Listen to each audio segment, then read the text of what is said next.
Strongest woman in the world, Brooke Sousa. What's happening? Hey, how's it going? Good. So tell me, what we're just back from Norway, right? Yeah. And how did that go? Give me the spiel. Obviously, you won. I won. Yeah. No big deal. Really, no. Definitely prepared for all the events this time. Yeah. So, I mean, a couple of them I didn't train and. Do they give you advance notice what you're going to be competing? Yeah, we with? know about 16 weeks out what events we're doing. It was really cool because some of the implements, the guys like Thor and Shaw have been on. So it's pretty cool that we actually got to have some badass shit. Some of that stuff was really cool. That yoke was really incredible. Yes. And that the Viking press looked really cool too. For sure. It's good for the crowd, right? To see. That's the thing. Cool it's like stuff. That's what people know of strongman is. Like, right. Okay, oh my gosh, that's huge and so cool. And it'd be really fun if we could be running with refrigerators for our yoke carry. Right. Like some of the things that Well, it's nice that people can relate to that. They know a refrigerator is heavy. It looks heavy, mm-hmm. or okay, I pick up a fire hydrant. Okay, people when they look at a fire hydrant, they will never forget what like, oh my gosh, I saw someone pick that up. Yeah. So you want I feel like for spectators, you really want the visuals to be, okay, well that looks heavy, and that's we either moved the refrigerator or try to think some other things that we've picked up, but you just want it relatable. No, just I like cars, deadlift sure. is one of the biggest events I talk about to people because people think cars are heavy. And you can associate that with strongman. Yeah. So. No, I think that's 100%. You're trying to get more people into this sport and get people watching the sport and get some TV time, and that is this easy way to do it. I know we did a farmer's walk at one of our events last year, and instead of having the regular plate-loaded farmer's walk, which we have 10 pairs of them, we got out these big. Mike Landridge made them. They look like strongman logs except bigger, and they've got these handles, and they look huge, and they're super awkward. But I think that's people what people. It Yes, looks cool. It not only looks cool, but you can picture if a tree, a log outside, that's heavy to pick up, and so I don't think it scares people away from coming into strongman because of those kind of implements, which I think a lot of people, promoters, taking account for. It's okay, well, if things are heavy, then we're never going to get people to come into the sport. But also, Arnold 2017, amateur strongman with the axle. Okay, well, it didn't even look heavy because it was just a quarter on each side. Mm-hmm. But the bar was so heavy that people don't realize how much the bar weighed empty. Yeah. It's all about the visuals. So it's okay, if you see someone coming in, why are these girls struggling with 95 pounds on the bar? Yeah. And we're talking about grip or having the deficit deadlift at Arnold 2016. People don't get that from a deficit how much harder it is. So and I think Arnold does a good job with the men's events because the hay bales are huge, or they used to have I actually liked it better, even though I think it was easier for the strongmen, but when they had the tractor tire deadlifts, with the tires all the way out, and I know that, it stretched the bar enough that it was just that last second you were pulling that whole weight. Right. But it's so cool. Cooler. It's strongman after all. And but I think it'd be great for us pro strongwomen to have a heavier yoke where we do go 20 feet like the men. Or the farmer's carry where we get to use straps. Let's just, if you want the weight higher, then put the straps on for the women like they do with the guys. Or just give us some cool implements. But you're the strongest woman in the world now. You can kind of promote that stuff, right? There's been conversations behind scenes, always comes down to there's such a time crunch of how you can get, equipment in and out of the gym or Arnold and whatnot. But so if I can't do it in a show, I'm going to do it in my training, which is why I pulled a fire truck last year, and then it got obviously several other people copying. Right. Yeah. But it allows you to realize, okay, you don't have to just train with a mid-sized truck. Women, we can get out there and get heavier implements to train on to make our training harder in different ways and prepare us better for a competition. Yeah. I always talk about on Instagram now where you can see these women doing things that were unheard of just a decade ago. Mm-hmm. You got Steffi Cohen deadlifting over 500, or Janine Whitaker down in Cincinnati doing almost 600. And I think the more you see people doing that, and then you're some girl looking at her cell phone going, why can't I do that? Why can't I? Why not me? And I think it just takes one person to put their foot out there and start it. Yeah. And I guess to prove that women can do it, and others will just keep on following and trying. Yeah, and that strength arc is just going to go through the roof. I can't wait to see where it goes. And the guys have done the same thing. Now you see guys deadlifting 900 pounds where, 15 years ago that was one guy on the planet. One guy, right. You know? Yep. So I think the more that we just, keep on challenging ourselves and being comfortable with being the, I guess, I don't know how you put it, not normal. Yeah. Non-human. What is that like for you? Now, I know it used to be a kick for us when, I used to be a lot bigger than this. I was 310 pounds. And we would go into the restaurant on the road, and, 5 or 6 of us would walk into a restaurant, and all eyes would be on you. And, of course, the waitress would come up, you guys play football? What's it like for you you're walking in here, you got shorts on, you're all jacked with your tank top on. Do you get a kick out of that when you walk into a restaurant and people, oh, my God, look at her? Well, I haven't even thought about it that way because we only eat at really one restaurant in Columbus. They all know you. And they all know us, and they know to bring us extra meat. And right, so I'm sure people want someone sees you, they know you do something physical. They know I do something. Yeah. Just don't, insult me with being a bodybuilder or... Right. Yep, so, it's a good way to just, promote yourself when you're out and about and, noticing, my body changing the last 8 months, being on a vertical diet. Your body is completely different than the last time I interviewed you. When did I see you? Like February? Was it? Before Arnold, right? It was before Arnold. It was like, maybe early winter last year. But yeah, totally. You're doing the vertical dieting now? Yeah, 8 months in. Yeah. So it's simple for me, and I can see the results of, getting more muscle and leaning out. So. Young Zach, who congratulated you out there, he's been on it for about 6 months now. And other than the fact that he drives me nuts, because every time I see him, he's got a Tupperware container full of, meat and rice. He seems to be doing really well on it, too. But, how you make it turns out different every single time. And it's just like, I look forward to it. Yeah. No one seems to really complain about it. Everyone seems to really dig it who's on it. And Stan Affedrin's got something going on there. Yeah, he does. He's just got I don't know if he's selling that or how is it getting out? He's selling the program online, and then also you can have meals delivered. So I think for my next 4 shows in America, I'm going to make sure my meals are there at the hotel for me. Why not? That'd be perfect. I took as many meals as I could out to Norway with me, and I'm glad I had what I had because it was brutal to try eating normal food. I don't know if it was like when I've been to Europe, it's very hard to get meat, and like I couldn't when I was in Iceland, it was hard to get a steak. And I wanted beef so bad, like my body just craves it, and. There's probably maybe 2 meals the whole time I was there that I got beef. Yeah, so right? There's like moose, which I ended up trying, and reindeer, I'm sure. I tried reindeer when I was there. But horse, I had horse meat while I was there. I was afraid to ask about anything else. I'm like, I just need to eat this, or I ate a lot of bread, which killed my stomach because I just needed calories at that point. Yeah,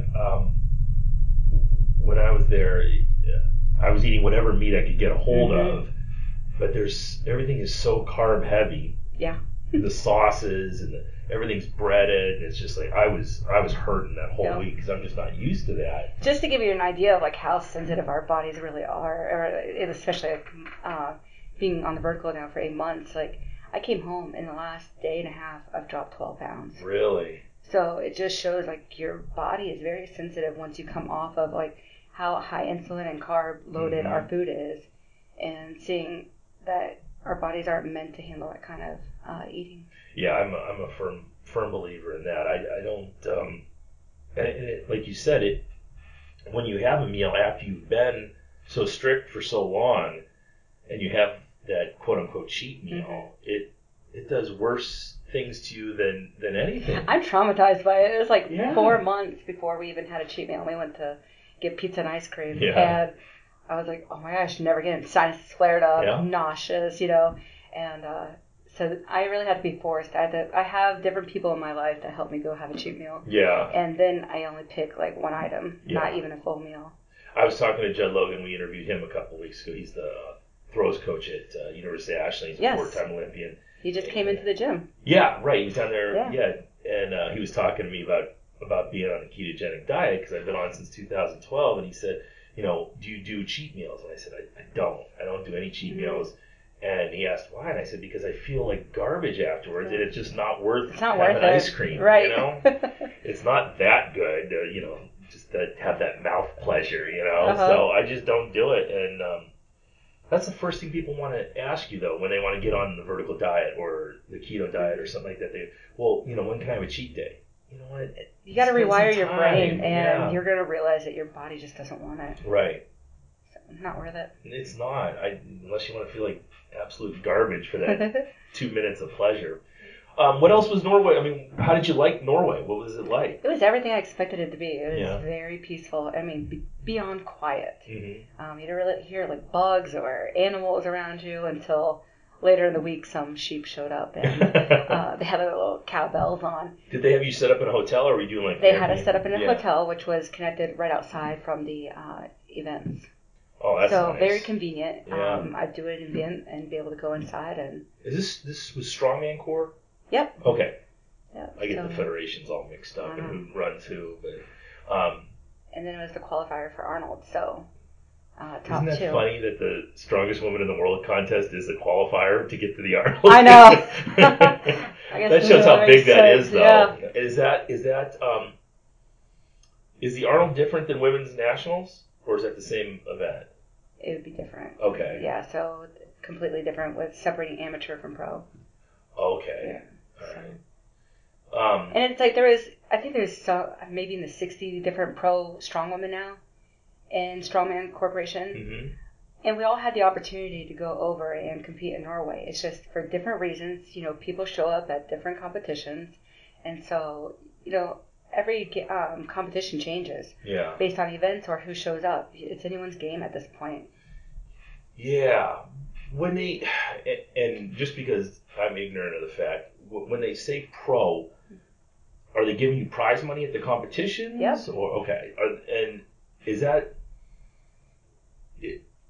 when you compete pro? Does Strongman Corps help you out? Did they pay for your hotel or anything? It was great because they had it set up where our hotel and food was totally covered. That's great for us when we got to Norway. Yeah. And then they also made sure we had transportation from the train station. So they really took care of you guys. They did, and a lot of the competitors hated that I had a lady at the hotel. She fell in love with me from the first night. The little lady, on Instagram? And I could tell in her eyes that she just loved to really be a grandma and baby, take care of.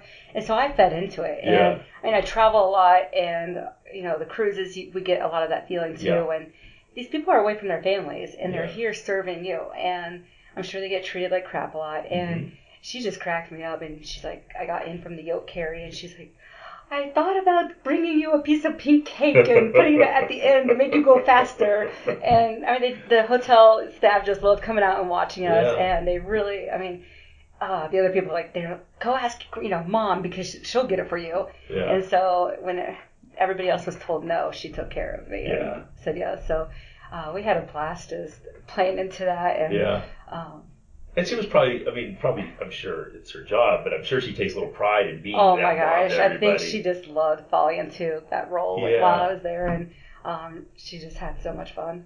Did you get to see any sights while you were there? I went hiking a little bit just to get things moving. You don't want to be broken for the competition. I was too scared to go down to the water like some of the girls. I'm like, that's a very steep hill. It's like you do to sprain my ankle. Exactly. Do I really want to sprain my ankle? Or I think of too many things out. Like if you're in the sport, I have to kind of sacrifice everything else that I do to make sure I stay injury free. When I was competing, there was money on the line. Someone asked me to play basketball with them. There's no way I'm not doing that. And people don't get that. It's like, okay, well, that hike for me was super slow. Mm-hmm. I was walking in my heels to activate my hamstring and glutes because I was sitting on the airplane. Yeah.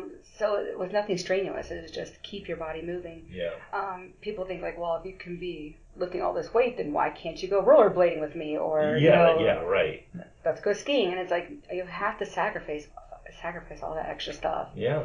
But and you only have a small window. It's not like you're going to do this and until you're 60. And our competitions are back to back to back. Mm-hmm. So how are you going to stay in the best health and show up at these competitions to grow the sport? Yeah.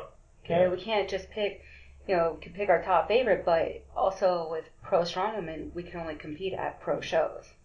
So it's not like I could come just compete at one of your shows here to help the energy Is or whatever. Is that a contractual obligation you have? Mm-hmm. Really? So any lightweight pro can compete at an amateur middleweight show. Any middleweight pro can compete at a heavyweight amateur show, but there's nowhere for heavyweights to go. So as much as, I look at these, shows back to back, that's a lot of, energy. Yeah. I also feel like I didn't do anything out in the strongest woman in the world because my training, in a sense, is harder than a competition. See, my recovery is, obviously you can only train what you can recover from. That's part of conjugate too. Exactly. Is to train yourself so it's harder in the gym than it is when you actually compete. Yep.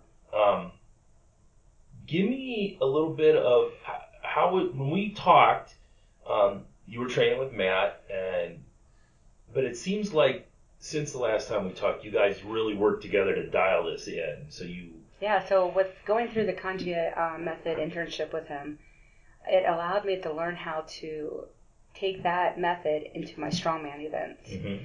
And so I started programming my strongman stuff, and he still takes care of all my strength days. And then anytime I have do I really need to train this again? Or I stopped training all the events 3 weeks out for the competition. I only trained the Viking press 3 times. I didn't train at all on the Hercules hold. The truck pull, I did it more as a cardio day. Yeah. There's times where I did 1 minute long distance to 30 seconds with wearing a 100-pound weight vest. I mean, I constantly change that. And then at the end, he's like, you're already ready. So it comes to a point you can very well overtrain. And how do you become better at things that you're already good at? Yeah. Okay, so if I just kept on loading up a heavy yoke, it wasn't going to get me any better. Yeah. So I had to find different ways of training it. Yeah, I think as you're coming down to a competition, once all the hay's in the barn and you've done all the training and you're very confident in how you're going to compete in the events, the only thing you can do in those last couple of weeks is you can't make yourself any stronger. You can't get any stronger, but you have to stay healthy. Yeah, right. So those you hurt yourself, in the first 2 years shit. of competing. That last week of training was when I always got injured with my old coach. He'd be like, "Oh, let's max out. Let's 1 rep max," and then I'd end up paying $2,000 before a competition just to get my back to SI joint was always locked up. And it's like, okay, it's weird going into a competition now with under mat. It's like, okay, I'm not injured. Nothing hurts. You feel good. And you feel loose. I even got to the point I was going crazy where right before leaving for Norway, I'm like, oh, no, maybe my hips are uneven. Maybe I did really hurt my back. Maybe I didn't take my recovery serious. And I played it so much up in my head that I had to be something wrong. Mm-hmm. Went to the chiropractor. They're like, nothing's wrong with you. Yeah. And I was like, oh, okay. Calm down. You just got to keep focused. And, you did everything right. Right. And now when you go to a competition, you understand the plan. You understand what to expect. And that, I always had a problem with if I took, the week off before the competition just so I could feel loose and relaxed and not injured. At first it would get in your head like, oh my God, I'm not doing everything I can to throw far. But by the time you got to the competition, you're nothing fresh. hurt and you feel energetic. And I think that's what I love about leading up to leaving for a competition. I'm still training, during my strength training days. Yeah. So that never takes a break. And when I get back, I'm ready to go right back into the gym. I don't need to take 2 months off from training.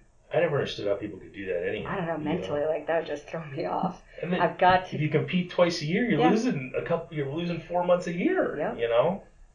That's crazy to me. So. Yeah, but I think those are the same people that think it's crazy that we compete back to back. Yeah, I remember back in the day, a power lifter might compete once a year. That's right. Maybe twice a year. But now, like Kylie, who's with us with Refined Savages, she's competing 4 times a year and moving up every time, And that's how it was for Matt. He did 1 competition a year. Yeah. And with strongman, though, it's we are set the schedule. You have to show up at these. I mean, they're either qualifiers or you want to remain, keep your title. Yeah, right. So right now I'm only 3rd in America based off of last year's America's Strongest Woman. Well, America's Strongest Woman is coming up here at the end of September. Well, I need to go and compete not only to grow the sport, but also it'd be cool, like, maybe I could be second in Yeah. America. You know, like, what's my next goal? I don't know, about this next show. So Where's the one in September? it will be in California, Long Beach. And then a week after is United States Strongman Pro Show. So, Strongman Corps and USS are okay with you guys doing that? Well, there's only a couple of us. I got to the point where I was like, well, there's nowhere for me to compete. Mm-hmm. And I went down in May and got some money with United States Strongman. And I'm like, there's basically Strongman Corporation, United States Corporation, or United States Strongman, and then Giants Live.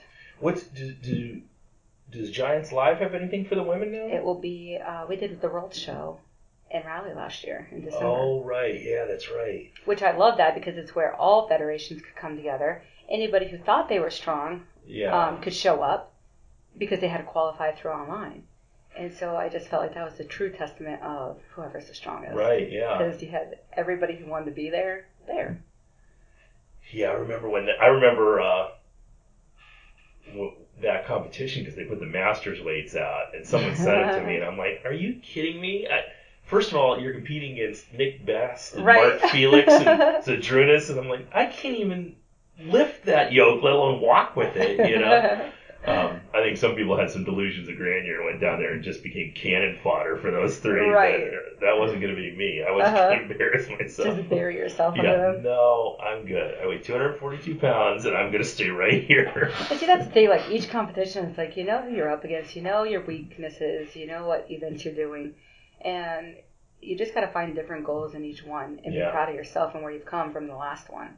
Because nobody cares what you did in the gym. Yeah, right. So, okay, well, what did I do the last competition? All right, well, if I got 3 reps on the log, this time I'm hoping to get 5. Mm-hmm. And it's just like, it's little things. So there's been a lot of pressure the last 4 years of different people who think you always have to be first. And it's like, guys, you have no clue that this is not like playing basketball or, it's okay that you can be any placing in the competition, and it's all right. Everybody's got to come together on the same day, and then you have to rely on it not coming together. There's even so more many for variables, Yeah.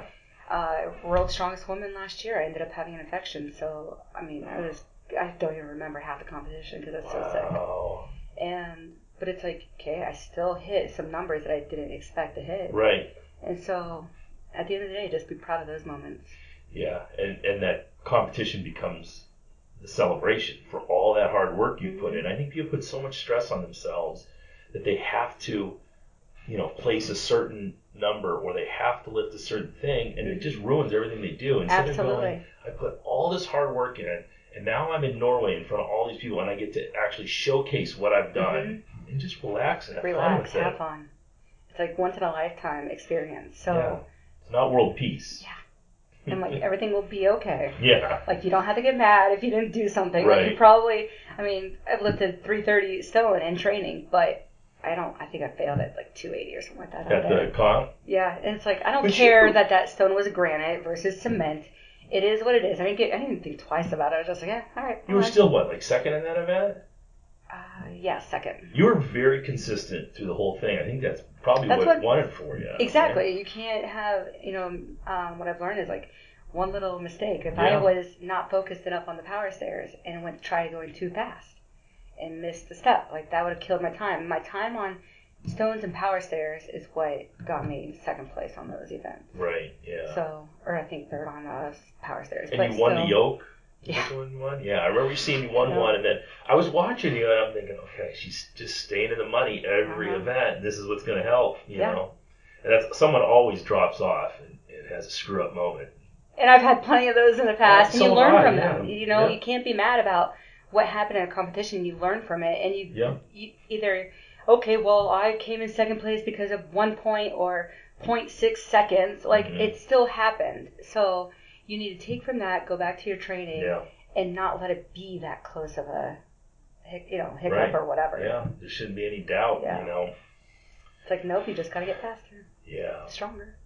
When you were, Matt does all your strength training, and you're doing are you doing the strongman stuff at Beyond Limits still? Based on my events, This past training cycle, I was training at 6 different gyms. Really? Yep, it was insane. And isn't that funny in Columbus that you can actually do that? I know, I do love that. That's the thing, like coming back from overseas, you realize we have everything at our fingertips here. Not only in America, because I don't care where you live, you can get it shipped to you, right? If you want to train, you can do what you want. Yep.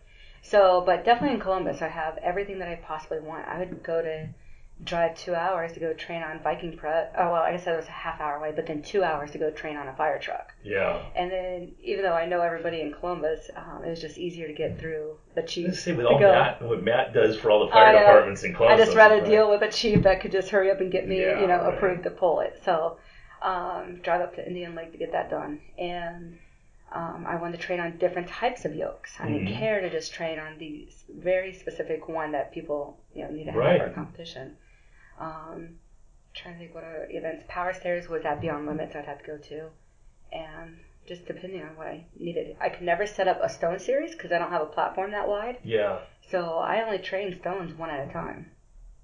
And it clearly did not slow me down. No, it didn't. It's difficult, though, because you're used to just taking that big breath and taking your time and lifting it up. And definitely doing them in a series is a lot different for sure. But it obviously, it doesn't even matter at the end of the day. Yeah. And then you're training, how many clients do you train in a day on top of all this? Oh, man.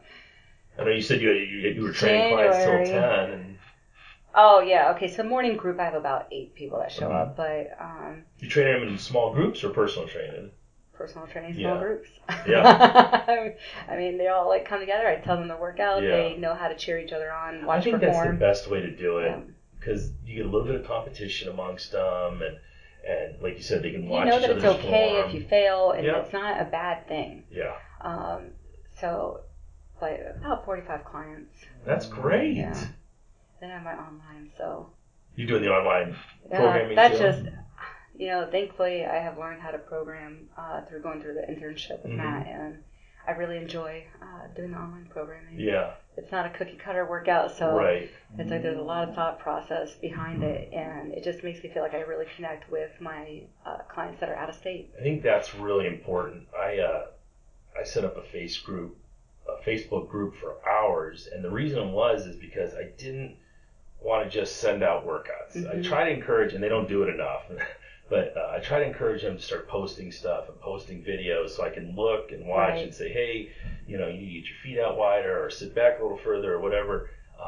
It's the next best thing. I'd rather be standing over top of you. Right, because I'm such a hands-on person. I am too, yeah. But then I realized I had a client hit all of his goals last month, and I was just kind of like, wow, I must have been really good at using my words because you ended up not only overcoming an injury, but then for the first time in your training, injury-free, and you hit huge PRs. Like, okay, I must be really good at of a good program. Seeing their videos, and it's nice because I can work anywhere. Right. So my job does not own me. Yeah. And it's pretty freeing. But you can be a free person, that's for sure. That's why I'm here. I drive 2 hours to come see you, and I'm not missing out on anything. Yeah, just kind of rearrange some people. Yeah, we are in studio. Brooke came up here this time. We were trying to get this done. I wanted to get it done as fast as possible because, this is so fresh that you're back. When did you actually get back? Monday night. Yeah. How long a flight is that? It's I think 25 to 30 hour travel time. Yeah, so with the layovers and that's God.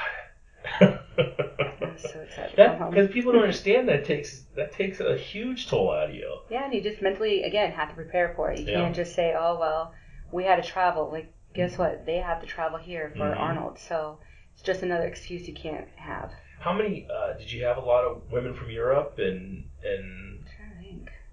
I think they expected more because they wanted to have it overseas to see if we could get more people into it, but screw it. Next year just have it in Cleveland. They're not going to sign up for it. What did the qualifier look like for that? Like, how did you qualify to get to that competition? You just had to be a pro strongwoman. Okay. Yep. Yeah. So, and obviously getting to be a pro strongwoman, you have to go through one of the qualifiers through the Strongman Corporation. Strongman Corporation. And you did the same thing through USS. You went and got qualified to be a pro. back in May. So, and now I'm going to do the pro show first weekend of October. First weekend of October. And that's going to be on Beale Street. Awesome place to, atmosphere. You're out, and that's just it. Again, we talked about spectators earlier and the implements. Well, the location for this competition, it was the same as what it was in May. It's on Beale Street. You have all these bars, and they just have one, event lined up down the street. The whole street's shut off, and it just forces people to see. And it's like, I feel like you gotta make the environment where it forces people to watch you. So not only because I didn't know what strongman was until 3 weeks before my first competition. Right. And so I'm like, all right, well, I don't know what it is, but let's do it. And once you show people, it's like then they can start, oh, I know what this is. Okay, now I'm remembering I watched these guys in the 80s. Right. Now women are doing it? What? So, but if it's inside of a building, like a lot of people aren't going to pay, they're not going to make the extra trip, but if they're already out and they see what's happening, I mean, to me, I like that. I like that atmosphere. I get the crowd going more. And we have one, our big one is next weekend, and we do it at a park right down here in Vermilion, which is 5 minutes away. And it's right on the lake, and there's a beach there, and we leave the park open, so if someone's just there walking their dog or having a picnic with their kids, they can't help but watch. I think it's easier to invite strangers. I mean, I was pumping gas that morning, and the guy's like, you look like you lift. I was like, well, yeah, I do. And I was like, well, we're competing this morning down on Beale Street. And he's like, I'm coming and I'm bringing my friends with me. And I'm like, awesome. As awkward as those situations are, you've got to tune into it and always know that there's an opportunity to promote not only yourself, but the sport. You can't wait for the opportunity to come to you. It's always around you. And it's based on we all have a platform, and how are you going to use it? It comes down to being not just an athlete, but you have to be an entertainer too. Yeah. Because that's what people are paying to see. And entertainment. It's I've had to grow in that, a lot of times doing interviews and stuff like that. And then it's once you realize, okay, do I really care what people think of me? Or I can choose to be as awkward as I want. Right. And once you own that, you are so free to do whatever you want. Yeah, absolutely. So. It's a good point. How has these interviews, I've seen you've been posting them all over Facebook, different Columbus TV stations and stuff. How has that been? I mean, I like it. I know they all have my back, so it's always funny. They're all just so goofy. You always get the guy who's weaker than even weak, and they have no clue. I mean, they get their words messed up, and I'm sure the Nazis on social media are after, well, that's not your title, or that's not how you competed, or whatever. And it's you know what? You got to understand that these guys are going to say whatever they want, and they don't understand the sport. So they're not talking to other strongmen either. They're talking to old ladies in their living room. You know? Exactly. So it's you know what? Just let it be. Whatever they want to say, it's okay. Yeah. We all know where things are, how they went. So you just give them the information. Whatever they do with it is what they do with it. Yeah. So. Yeah, you got to realize what your audience is. But if I can encourage, Columbus to see that this is what's happening, then we can have a bigger, turnout at Arnold. Yeah. Okay. Well, if we want Arnold, strongman to grow, and they have to take a poll as to where these people are coming from to watch what. Well, if they're okay, we came there to see the strong woman, which has been actually a big hit the last year.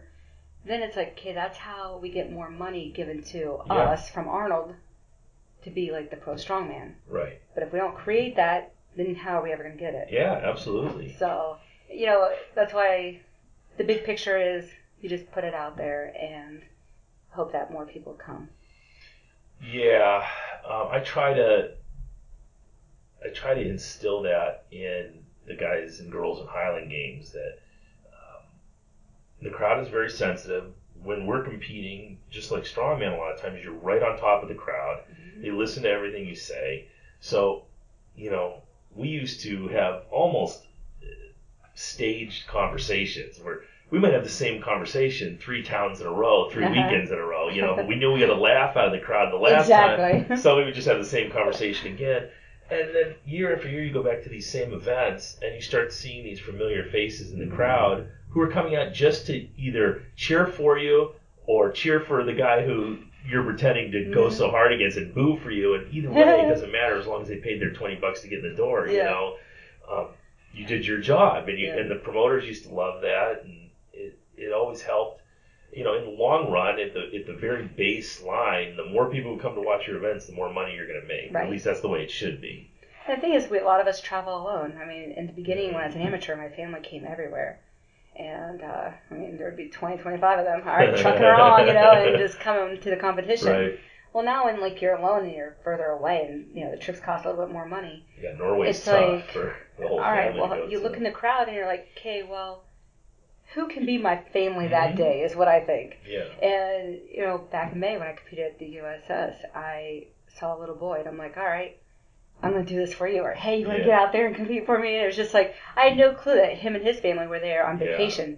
But he's never going to forget that moment. No, absolutely not. So you look around and you get the crowd involved. And I don't care if you like me or if you're there rooting on for a different competitor. It's like, no, let's bring people in and let them feel a part of something.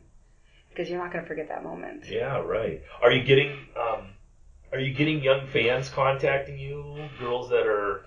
Right now, I have quite a few young competitors, not competitors, but young clients that I train, and training for sports, actually. Yeah, I was going to ask you if the majority of your training is for strongman or if you're doing more. Because the conjugate system lends itself to athletics so well. Mm-hmm. And to be honest with you, I think if you add strongman into that, it's more beneficial for the athletes than just the regular conjugate program itself. Correct. And I guess it's the biggest question that I get. It's like, oh, well, I don't want to be like you. And I'm like, well, first of all, don't worry, you never will be. Yeah. But it's... They say they do or don't want to? Don't. Like the young girls? Not young girls, but I've had a couple of clients. I'm like, guess what? Or people getting into training. It's like, I'm never looking for anyone to be like me or to do what I do. Everybody has different goals. Mm-hmm. And I never put what I do on anybody. Yeah. And so I have clients that are, in their 60s.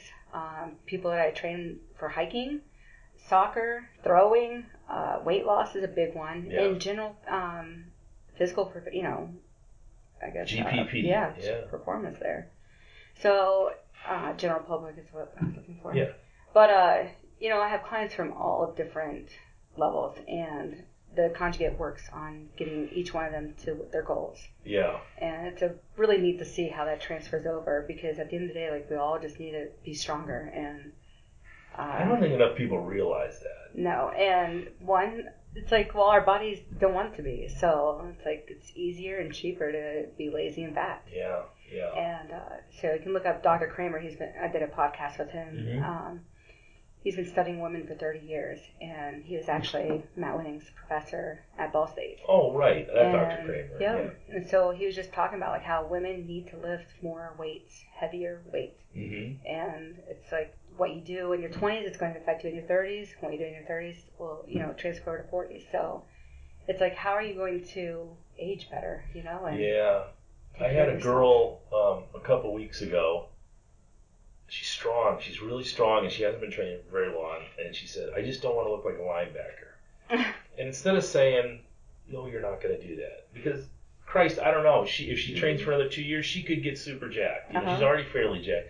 And I took her aside and said, look, you're going to look exactly how the gods ordained you to look. Yeah. All I'm going to do is be the conjugate to get you to that spot. So you're going to train your butt off, and maybe you don't look that jacked at all, or maybe you're going to get super jacked. But make the decision right now that if that's the ultimate goal that you were supposed to look like, let's get you there. And that's great, because I fought with that for so many years. I thought I had to be a size 8, mm-hmm. and I got myself down to pretty close to it, running and starving myself and taking, group fitness classes, and I was absolutely miserable. And it's like, gosh, I had 42% body fat. And the lowest I could get my body weight down to was 215. Yeah. And it's like, there was just nothing to me. And once I realized, okay, that's not what my body was meant to, look like or be like. And I think that's where, with strong women, I loved seeing that we were all different shapes and sizes, and it didn't matter. Yeah. I remember watching the old school ones with Jill Mills, and you had Jill, who was super jacked and kind of shorter and just stacked. And then you had Heine I think she was from Finland or Iceland, Heine Kovaniemi, who was like this tall, lean. If you would have seen her on the street, you wouldn't have thought she lifted weights at all. But she was always second place to Jill. Super good athlete, But it just showed that you could look all different ways and still do this stuff. And people say, "Oh, I want to get bulky," and it's like you get bulky from eating cupcakes, not from lifting weights. Yeah. So if you only realized how hard it is to put on muscle and how you have to eat, you would never make that comment. So I'm just like, oh. They think that they're going to lift weights for 2 months and they're going to end up, looking like you do. Right. And meanwhile, like I fight for like the 3 pounds muscle I lose or whatever. It's like, no, give me that back. Right. So don't worry, guys. It's an interesting misconception that I think women are getting away from now. They're getting away from it, but then you still get guys who come in here, especially like the young teenagers who are telling me they want to get toned. Are you kidding me? I think that's a better word to say, and I think maybe people say if they say toned versus like I want to get strong. Right. It seems like a lot easier. Yeah, like approach. A shorter path. Maybe I can get there faster because nobody wants to put the time into it. They don't realize you want a stronger hamstring and strong legs. It's going to take 3 years. Yeah. Okay, well, people want everything like now. Yep. Like they shop on Amazon. Right. One click. There's my muscles. 2 hours later, there they are. Now I don't have to, I just remember being a young kid and seeing the Road Warriors or something on TV and going, God, I want to be. And they were so extremely on the far right spectrum of being jacked. It was like, I have to get to that. It wasn't, I kind of want to look like, Justin Bieber with his shirt off. I never could have looked at that and said, oh, yeah, that's my goal. And I think that's it. Like growing up, like all I saw was like the 17 magazines and the skinny girls. Right. Like, there was never, that's the only size that you ever saw. So I felt like that's what I had to be. And I mean, diet pills and eating, being anorexic as a teenager, it's like. I think that women in general, they fall prey to either the media, who does stuff like that, where that's the only women they ever feature, or each other, who all insist that they need to look a certain way, and then you have women who are beautiful at all shapes and sizes who can't realize, no matter how much they're told that they're beautiful, they don't realize it because in their head, since the time they were 2 years old, I'm not beautiful, And that's what I love about the strong women competition. Like this weekend, like it was so much fun. Like some of my best conversations and friends are lightweight, middleweight girls, and it just cracks me up because there's no judgment. I never feel self-conscious around them, and you don't get like any bad looks or it's just so much love and like building each other up. Well, it's a good community, right? I mean, you guys all seem pretty supportive. Yeah, well, I'm sure you have. You always have. But probably even down in those lighter categories where there's no competition. Oh, not with them. Like the it's. I never have a bad experience in the other weight classes. Yeah, so. There's nothing on the line. Yeah, there's nothing on the line. Yeah. I mean, even at Arnold, when the all pro women are on all one class, it's a different experience. So I don't know. I didn't feel that much hate. Yeah. At that level. Internally seething some of them, probably, The lightweight women and which is interesting, the lightweight women and the middleweight women, they don't look that much different than like the CrossFit girls, you know? And it's. But you must be scared of them. They are so strong. Well, the same way with the guys. I'm always like super impressed with these guys that are lightweights that are, I'm an old man, but. I look at some of these guys lifting weights and go, I can't lift that weight. That guy's 180 pounds, It's an amazing time in the sport. I love the best thing I think that they've done is open the competition up to lightweights and middleweights, so they get so much more people involved in the sport. Yeah. And you can see guys, well, that guy weighs 170 pounds. Well, I can do that. Where you might be looking at a 380 pound guy and think I'm never going to get there. Right. And there's health options too. It's not it's not a long lifespan if you look like Eddie Hall or Thor. It's just not healthy. It's definitely learning how to peak your weight at the right time and making sure you drop it after a competition. Yeah, so, Thor seems to do a really good Thor job. and Sojournus.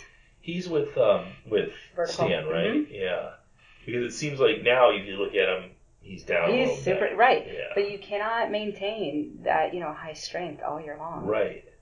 I mean, it'll catch up to you real He's quick. dialed it in. I knew last year that this was going to be his year, and I think a lot of people knew that just because he had everything dialed in, from the nutrition to working with a strength coach to hitting numbers when he said he was going to hit the numbers, and I think he was making himself accountable online where he was showing videos. He'd say, next week I'm going to do this, and then he would do it online, and it was like, this guy's dialed in for this thing. And then, you look at Brian, where I felt for Brian Shaw because I know what it's like the year you have a baby, and that's a full-time job right there on top of being, trying to train. It's amazing how, we all have things going on in our life, and we all have the struggles and everything, and it's just life. So it all is, you'll see it come in waves where you do really well, and like last year just was not a year for me, but I had people around me to keep me focused so I wouldn't get injured, but also keep moving forward. And you never know what's going to pay off, but taking time off is like never the answer. Yeah, right. So it's like you can't have the excuse of, well, this happened or that happened. It's like, well, things happen in my life too, guys. It's just how do you deal with it? And I think lifting helps that. You can put your energy into the weights, because if you're going to waste energy and getting all mad and stress out outside of the gym, that's not going to help you any. Right. So turn to the weight and let it just take over for you. I think it also helps put everything into perspective that no matter what the stress, we really don't have it that hard. No. It's not ever going to be as hard as lifting that giant stone or running with a yoke on your back. It's tough. And what else? What do you do? I know you took the cruise this year. I mean, do you do a lot of traveling outside of competing? I do. I try traveling at least once a month. Yeah. And then I still train during that time, but I go on a vacation once a year. And then that's when it's a free-for-all, and I'm not working at all. So. That was when we did that was when the podcast was released. Yeah, was whenever you were on the cruise this year. That's right. All right, so a little bit before. Yeah. Yeah. Where'd you end up going? Where was I? Southern Caribbean. Okay. Yeah. So we have our booked already for next year. We're same place or? Yeah. Different islands this time, but always southern. Where are you going this year? I don't know. I just kind of give the money and just say, put me on the ship, and I'll take my kids islands with me somehow. Yeah. But we're all excited, and it's of course a month and a half before Arnold, but I'll just plan a deload week around that time, and it helps me mentally to break away and reset. So you'll be chomping at the bit by the time you get back and ready to go, and Yep, I've done it the last couple of years right before Arnold. It won't throw me off this year either. Well, make it part of the training cycle then. It's kind of nice to be able to do that. One time I did skip right before Arnold 2016, and I didn't go, and I was super depressed. Yeah. So it's like my whole entire family goes and friends, and we have about like 50 people that travel with us. It looked like you had a huge amount of people on that boat. We meet strangers on the ship too. Like again, we were always bringing people into our life. It's like, okay, we were playing cards. Looked like somebody else next to us wanted to play too, so they jumped in, and now they're going to cruise with us again next year. Oh, really? And that's basically how we built our group, is just previous people we've met. Funny. That's really cool. So, again, you can get people involved around you no matter where you go. Yeah.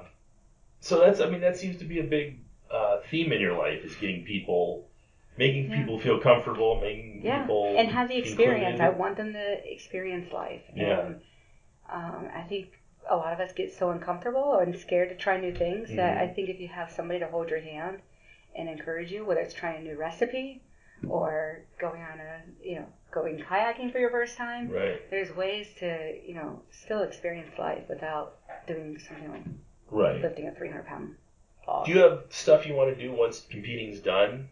Do you have goals or things you want to try? I'm down there making noises again. I don't know. Or are you just focused on this? I'm focused on this for like another 8 to 10 years. 8? How old are you? Nah, I'm 34. Well, But my lifting age is only 4 years old. I started so late. In strength athletics, 40 is not. It's almost funny to me that becomes masters, because some of those guys are at their absolute peak at 40 years old. It takes so long to build that kind of strength. I mean, Chuck Vogopol was an absolute monster when he was 40, still breaking world records, and Louis was the same way up until he was in his late 50s. So, what's your relationship with Matt like? you guys seem to really get along well. I think it's because you're so safe inside that gym that you get to be yourself, and I think you could see that carry over in this past competition. Yeah. Is like the laughing to not caring. I mean, you go in there and you're not stressed out to work out or train with the other guys. You're used to seeing people lift a lot more weight than yourself. Yeah, right. I usually get a lot of crap from him. Whether, let's see here. I just had a PR on my deadlift on Tuesday, and it's like, oh, well, that I can do for 20 reps on bench. And I'm like, okay. 3 seconds after I had a PR on bench, well, I did that when I was in, junior high. And I was like, okay. So definitely keeps me, in my place, but always learning and great environment, too. Of course, the problem comes down to the more you know, the harder it is to be around the general public. Yeah, it's tough. And I have... I keep myself tethered as best that I can because you see so much garbage out there and so many people spreading misinformations and they might be super articulate and they put it out there like they've got a degree in it, and it becomes really difficult to just bite your tongue and let it go. But you see that there's so many personal trainers out there. Yeah, and people don't understand how easy it is to become a personal trainer. I mean, there's a million online certificates that you can get. But with that being said, the biggest thing I hope people do is they do the research on who they have training them. Yes. Are they injured? What degrees do they have? What kind of experience do they have? You know your body better than anybody else. So after being with a pretender of a coach my first 2 years, I just want people to realize, and I've seen this happen so much lately, and I'm not going to call people out on it because they have the right to say who trains them, but do that research before going with anybody's program. Yeah. You get what you pay for. So a $50 online program is not the same as one that may cost $250 a month. Right. So just do the research and education on these people because it's your body, and this isn't what pays your bills. So what you do now, you got to make sure that you can still move at 50 years old. Yeah. And so training smart and not doing stupid stuff just because of the thrill of your coach seeing you struggle or throw up. That doesn't even make sense. I remember Dave Tate saying when picking a personal trainer, because it is so easy to become a personal trainer, you have to ask a few questions. Number one, what have they done? Who have they coached? Where have they trained? And who have they trained with? And that, for me, when I heard him say that when I was in my 20s, it almost became a guide for me to go, okay, that's what I need to do to become good at this, is I have to go and do something athletically that's impressive. And then I have to put myself in a situation where I'm learning from people who are the best in the business, and then find training partners that are accomplished themselves and have done things themselves. And it'll put you and if you do those things, it's almost impossible not to become a good trainer. Right. Unless you're a total dum-dum. It'll put you right where you need to be. Right. And I think that's it's something that people don't look at often because they just go to their local rec center and pay their $30 for a personal training session with, some little kid who's not really done anything, and it's tough. And I was watching one of the CrossFit documentaries on Netflix, and one of the things that struck me was the amount of women athletes who had coaches as opposed to the men. The men never seemed to have coaches, but the women athletes all had their coaches. And I would look at these coaches and go, okay, the woman you're coaching looks like she can out-squat you by 100 pounds. Well, how are you coaching her? You're 26 years old, and you're coaching this uber awesome CrossFit Games athlete. And I think it's they just must have a line of bullshit. I think that's where my eyes were opened, was summer of 2016. I kind of looked at him, and I was just like, you have no clue what you're doing. Because I started outlifting him.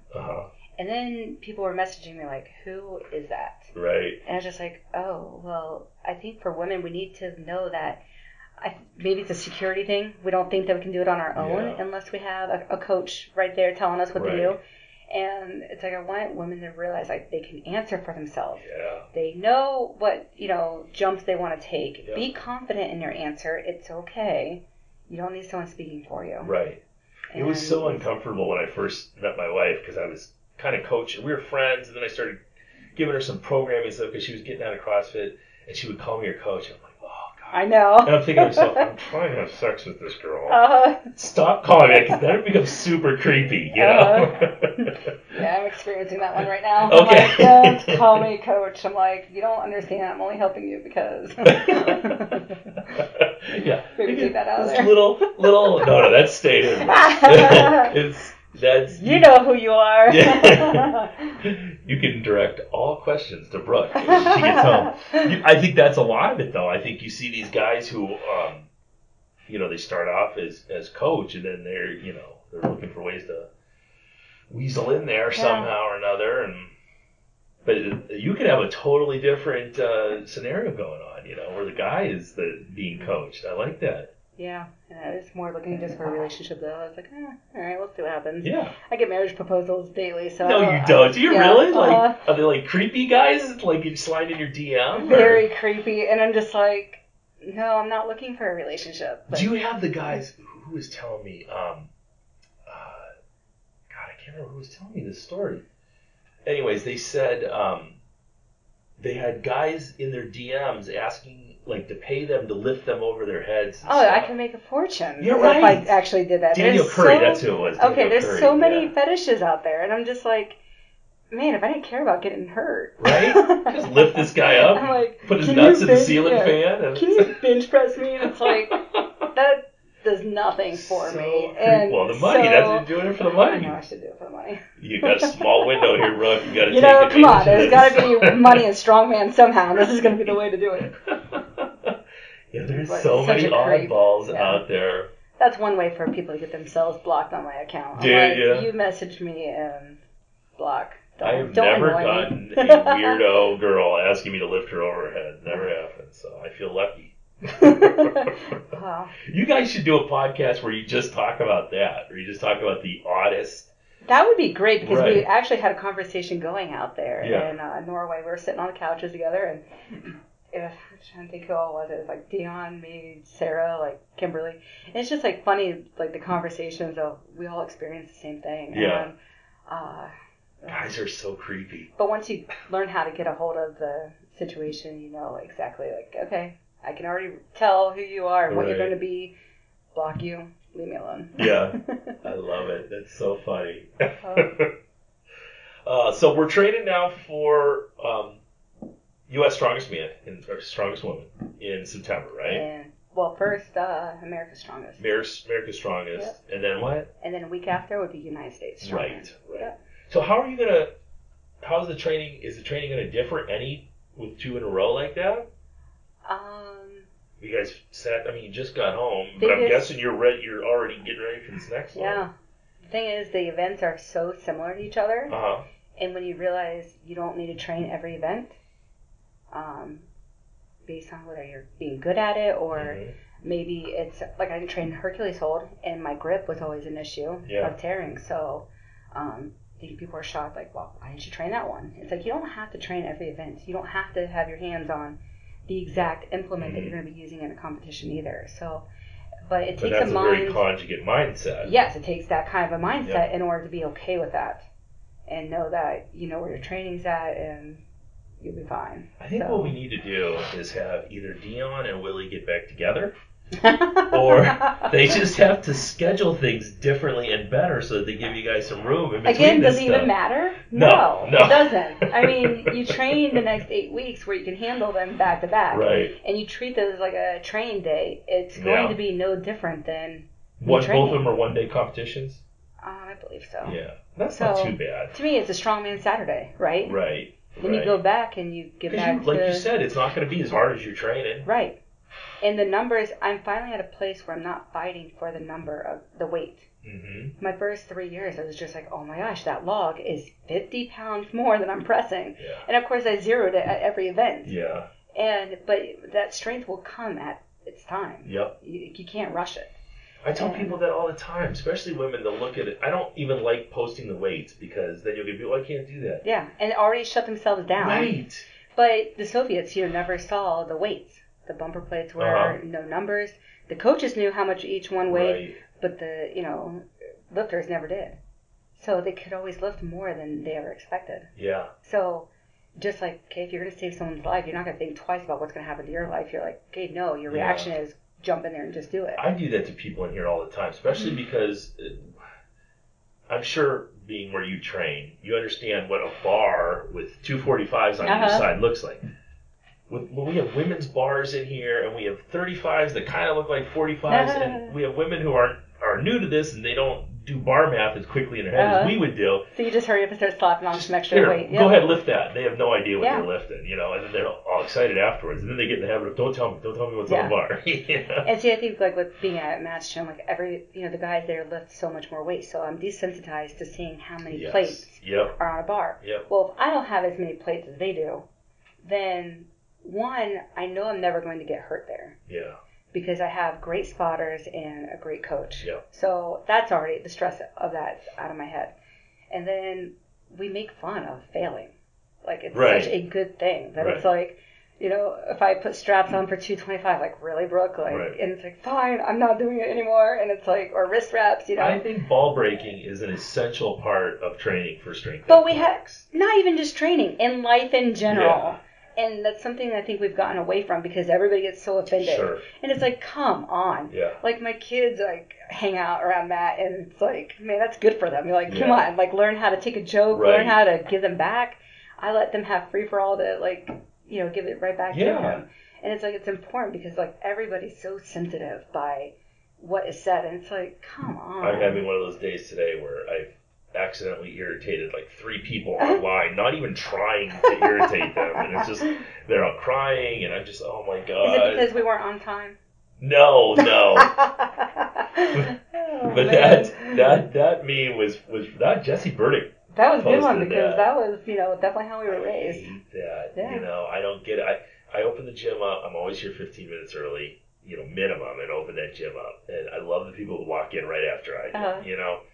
Or sometimes I'll pull up and feel waiting in the parking lot. And sometimes I'm like, okay, you need to find other things in your life. But I still would much rather that than somebody walking right when the buzzer's sounding, to start. That's funny because I realized when I went to the work this morning, I'm like, kind of my first morning back in like 3 weeks. Kind of like took a long break. Like getting ready for the competition, there's a lot of other stress leading into it. So I just backed away from work so I could focus on staying calm and then getting my mind right. So going to work today, I was like, oh, I really can't be on Brooke time anymore. And Brooke time is I get to be late no matter how what's going on. But any other time, it's like, no, gotta be on time. What do you do, like work-wise? I'm just a personal trainer. Oh, I thought you had like another job on top of that. Because that's. I cannot handle working for anybody. You just haven't trained clients in 3 weeks. I was like, I didn't know you had another job on top of this. No. Thankfully, I've got a great crew, and they all listened while I was gone and still got their work in. That's good. And took care of each other. That's good. Yeah. Just building a community between the my groups there that they look out for each other and encourage. And do you like a morning session and an evening session? Yeah.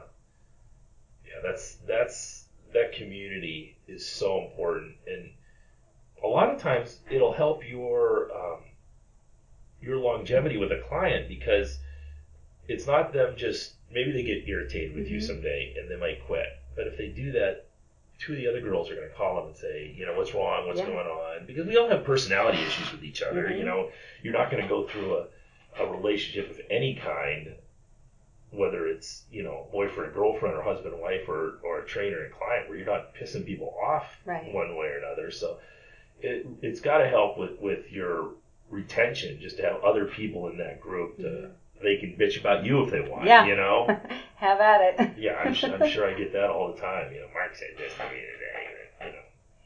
What are you going to do?